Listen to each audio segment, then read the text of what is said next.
कि आज आला हज़रत पे ये इल्ज़ाम लगाया जाता है कि आला हज़रत माअज़ल्लाह ये सैयदों के बड़े दुश्मन हैं, या सबसे ज़्यादा जो मोबाइलों पे चल रहा है। लेकिन ज़रा सुनिए आला हज़रत का इश्क कैसा है। कितने लोग यहाँ पे गौसे आज़म के चाहने वाले, गौसे पाक के चाहने वाले हैं ना। आपको मालूम है बगदाद किस तरफ है? बहुत सारे लोगों को मालूम ही नहीं बगदाद किस तरफ है। तो हम जो आशिक़े बड़े सालों से बोलते आ रहे हैं कि बगदाद हम बड़े इश्क करने वाले हैं, गौसे पाक के फातिहा दिलाने वाले, गौसे पाक के चाहने वाले, हमें आज तक मालूम ही नहीं बगदाद किस तरफ है। कुर्बान जाओ कैसे अहले बैत का इश्क था। आला हज़रत की उम्र अभी 7 साल की थी।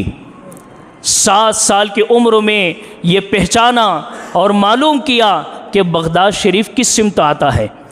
जब बगदाद शरीफ के बारे में बताया गया कि इस तरफ आता है, 7 साल की उम्र से लेकर के मरते दम तक के आला हज़रत ने कभी बगदाद की तरफ पैर भी नहीं किया, पैर भी नहीं किया। और आज वो लोग जो गौसे पाक का नाम लेते हैं, कादरी सिलसिले का नाम लेते हैं और आला हज़रत को बदनाम करने की कोशिश करते हैं, ज़रा वो बताइए कि आपका अदब कैसा है आला हज़रत के मुकाबले में। यार आला हज़रत ने जो शेर लिखे ना, ज़माना जब भी गौसे पाक का नाम लेता है तो आला हज़रत के शेरों से शुरू करता है। आला हज़रत कहते हैं वाह क्या मर्तबा गौस है बाला तेरा, ऊंचे ऊंचों के सरों से है कदम आला तेरा, सर भला क्या कोई जाने के है कैसा तेरा, औलिया मलते हैं आंखें वो है तलवा तेरा, बद सही चोर सही मुजरिमों नाकारा सही, हाँ वो कैसा ही सही पर है तो करीमा तेरा, और तेरी सरकार में लाता है रज़ा उसको शफ़ी जो मेरा गौस है और लाडिला बेटा तेरा। ज़माने को जो गौसे पाक का इश्क सिखाया वो भी आला हज़रत फ़ाज़िल बरेलवी है, और जिससे सीखा है आज उसी पे उंगलियां उठाने के लिए चल रहे हैं।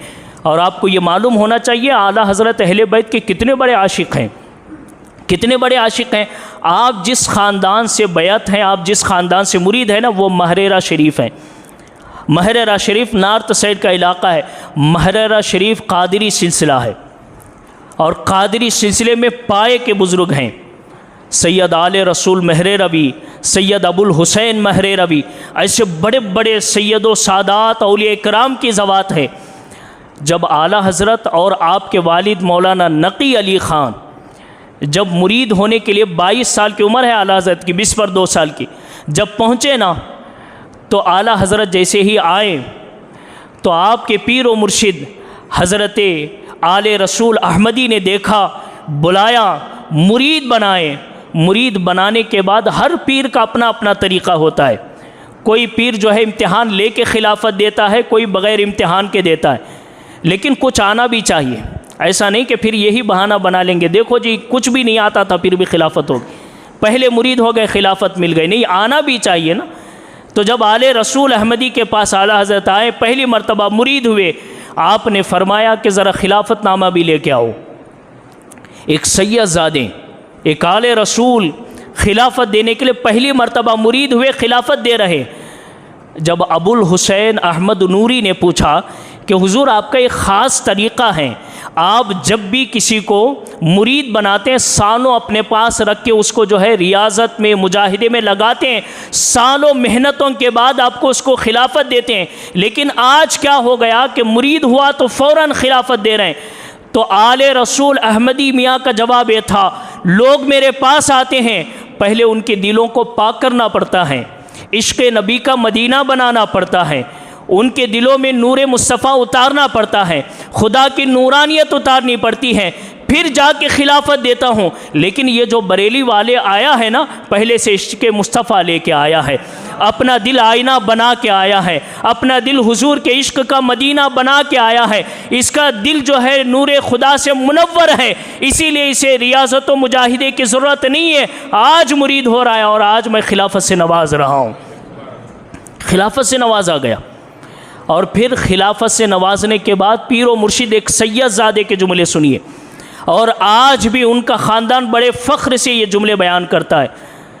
और देखिए ये बात हमेशा हर बंदे को याद रखना चाहिए कि अगर कभी भी कोई आदमी किसी मकाम पे पहुंच रहा हो, अगर हम उससे जलने लगे ना तो कभी हम तरक्की नहीं कर सकते। अगर एक बंदा है अल्लाह उसको तरक्की दे रहा है, अगर हम उसको देख के खुश होंगे, उसके लिए दुआएं करेंगे तो अल्लाह ताला हमें भी तरक्की आता फरमाता है। तो ये बुज़ुर्गों की आदतें थी, उनकी आदतों को, उनके मकाम व मर्तबे को देखते थे, खुश हो के दुआएँ करते थे। एक सैयदज़ादे, वो भी महरेरा शरीफ के। महरेरा शरीफ उस वक्त पूरे हिंदुस्तान का एक जो है बहुत पावरफुल ख़ानदान माना जाता, सैयदों का एक ताकतवर ख़ानदान माना जाता था। सारे लोग वहाँ से रुजू करते थे। उस ज़माने में जब आला हज़रत फ़ाज़िल बरेलवी मुरीद हुए तो पीर साहब खिलाफत देने के बाद जुमले सुनिए आले रसूल के। आले रसूल अहमदी मियाँ कहते हैं कि आज जो मेरा मुरीद हुआ है ना, जिसे मैंने खिलाफत दी है, आज मुझे तसल्ली मिली, वरना मैं हर वक्त इस फ़िक्र में होता कि मैं क़यामत के दिन अल्लाह के सामने क्या जवाब दूँ, अल्लाह के सामने क्या जवाब दूँ। जब अल्लाह मुझसे पूछेगा आले रसूल अहमदी क्या लेके आया है क़यामत में, क्या आमाल लेके आया है, क्या तोहफ़ा लेके आया है, तो आले रसूल अहमदी मियाँ कहते लोगों याद रखो, जब अल्लाह मुझसे पूछेगा क़यामत के दिन कि आले रसूल अहमदी क्या लेके आया है, मैं कहूँगा मौला बरेली वाले को लेके आया हूँ, मैं अहमद रज़ा को लेके आया हूँ। ज़रा आप अंदाज़ा लगाइए, क़यामत के दिन जिसके मुरीद होने पे सैयद फ़ख्र करे तो फिर आला हज़रत का मकाम व मर्तबा क्या होगा। और ये आला हज़रत को मकाम व मर्तबा मिला कैसा, ऐसे ही नहीं मिल गया। ये पीर की खिदमतें थी, मोहब्बतें थी, हुजूर का इश्क था जिसकी वजह से ये सिला मिला। एक मर्तबा आला हज़रत जो है अपने पीर घराना पहुँचे। आपके जब भी आप आते थे, पीर साहब की तरफ से आपके लिए ख़ास कमरे का और एक ख़ास चारपाई यानी पलंग का इंतज़ाम होता था। जब भी आते तो वहाँ जाते, आराम करते, फिर पीरो मुर्शिद से मुलाकात के लिए आते थे। ये पीरो मुर्शिद का हुक्म था। एक मरतबा आए आप महरेरा शरीफ, आने के बाद आपने आराम किया, उठे और वहाँ से पीरो मुर्शिद की मुलाकात के लिए गए। इतने में उसी घराने के एक छोटा सा सैयदज़ादा जिनकी उम्र सिर्फ 3 साल थी, वो आए और पलंग पे सो गए। अब देखो, आला हज़रत पीर साहब से मिलने के बाद अपने कमरे में आए, देखा कि एक सैयदज़ादा आराम कर रहा है, एक सैयद आराम कर रहा है। हाथ बांधे पूरी रात खड़े रहे, हाथ बांधे पूरी रात खड़े रहे। सैयदों का अदब देखो। और आज जो आला हज़रत पे उंगलियां उठाते हैं उनको ये बात समझ लेनी चाहिए और उनको याद कर लेनी चाहिए कि ज़माने में जिस तरह आला हज़रत अदब सैयदों का बताया, किसी और ने नहीं बताया। मुजद्दिद ने जैसा बताया किसी और ने नहीं बताया, और पूरी रात खड़े रहे। जब सुबह हुई तो पीर साहब तशरीफ़ लाए और कहा कि ये बच्चा सो रहा है, वक्त का मुजद्दिद खड़ा है, वक्त का मुजद्दिद खड़ा है। अभी बच्चे को जो है उठाना चाहते थे, सैयदज़ादे को उठाना चाहते थे, तो आला हज़रत हाथ जोड़ के कहते हैं कि हुजूर रहने दीजिए, इसी सैयद की वजह से तो अल्लाह ने ये मकाम अता किया है मुझे, सैयदों की वजह से मुझे आज ये मिला है, वरना मैं कहाँ और मेरी ज़िंदगी कहाँ। अगर आज बरेली वाले को अल्लाह ने मुजद्दिद बना है, ये भी सैयदों के कदमों का सदक़ा है। एक मरतबा पीरो मुर्शिद ने कहा कि अहमद रज़ा, मेरे बाग के रखवाली के लिए, मेरे खेत के लिए 2 कुत्तों की ज़रूरत है। और जाहिर सी बात है, जब भी कुत्ते का लफ्ज़ हम सुनते हैं ना, बड़ी गिरी नज़र से सुनते हैं कि नहीं, गिरी नज़र से सुनते हैं कि भाई कुत्ता कौन सी चीज़ है। जब आला हज़रत के पीरो मुर्शिद ने कहा कि खेत के देखभाल के लिए 2 कुत्तों की ज़रूरत है, तो आला हज़रत ने कहा हुजूर मिल जाएंगे। 1 हफ़्ते के बाद अपने बड़े बेटे हामिद को और अपने छोटे बेटे मुस्तफ़ा रज़ा को, दोनों का हाथ पकड़ के लाएं। और आला हज़रत के पीरो मुर्शिद ने पूछा कि अहमद रज़ा, मैंने 2 कुत्तों के बारे में कहा था कि ये कुत्ते क्यों नहीं लाए? तो आपने फरमाया हुजूर मेरे साथ तो खड़े हैं, ये दोनों तो मेरे साथ खड़े हैं। कहा ये क्या बात है? कहा ये सैयदों के दरबार के कुत्ते तो हैं, सैयदों के दरबार के कुत्ते तो हैं। मैं अपने बच्चों को लेके आया हूँ, जो खिदमत लेना है ले, ये मेरे नहीं है, ये भी आपके घराने के हैं।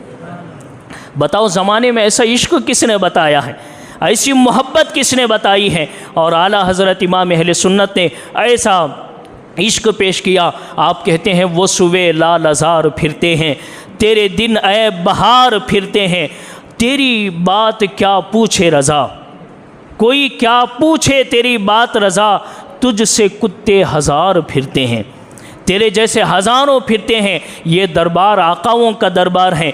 और ये कैसे आका हैं, सैयदों की तारीफ़ कैसे की है। आप फरमाते हैं कैसे आकाओं का बंदा है रज़ा, कैसे आकाओं का बंदा है रज़ा। बोल बाले मेरी सरकारों के यही सैयदों का वसीला था, यही इश्क़ मुस्तफ़ा था कि 100 साल गुज़र गए, आज भी ज़माना आला हज़रत को मुजद्दिद मानता है, इमाम अहले सुन्नत मानता है। पूरे इस बयान का ख़ुलासा ये है, मुसलमानों अपने अंदर 3 चीज़ें ज़रूर पैदा करो। एक इश्क़ मुस्तफ़ा पैदा करो, एक आले रसूल की मोहब्बत पैदा करो, और तीसरी चीज़ है अपने अंदर इल्म पैदा करो। इल्म पैदा करो, अपने बच्चों को अच्छा पढ़ाओ। अगर आपके बच्चे अच्छा नहीं पढ़ेंगे तो आपके बच्चों को इज़्ज़त नहीं मिलेगी। हमारे बच्चे जितना अच्छा पढ़ेंगे ज़माने में उतनी तरक्की करेंगे। अल्लाह से दुआ है अल्लाह ताला हम तमाम को इमाम अहले सुन्नत आला हज़रत का इश्क़ नसीब अता फ़रमाए। अल्लाह से दुआ है अल्लाह ताला हमारी औलाद को दीन का दुनिया का बेहतरीन इल्म नसीब अता फ़रमाए। जब तक ज़िंदा रहें हुज़ूर के इश्क़ में ज़िंदा रहें, और जब भी ख़ात्मा हो हुज़ूर के इश्क़ में ख़ात्मा होने की तौफ़ीक़ अता फ़रमाए। व आख़िर दावाना अनिल हम्दुलिल्लाहि रब्बिल आलमीन।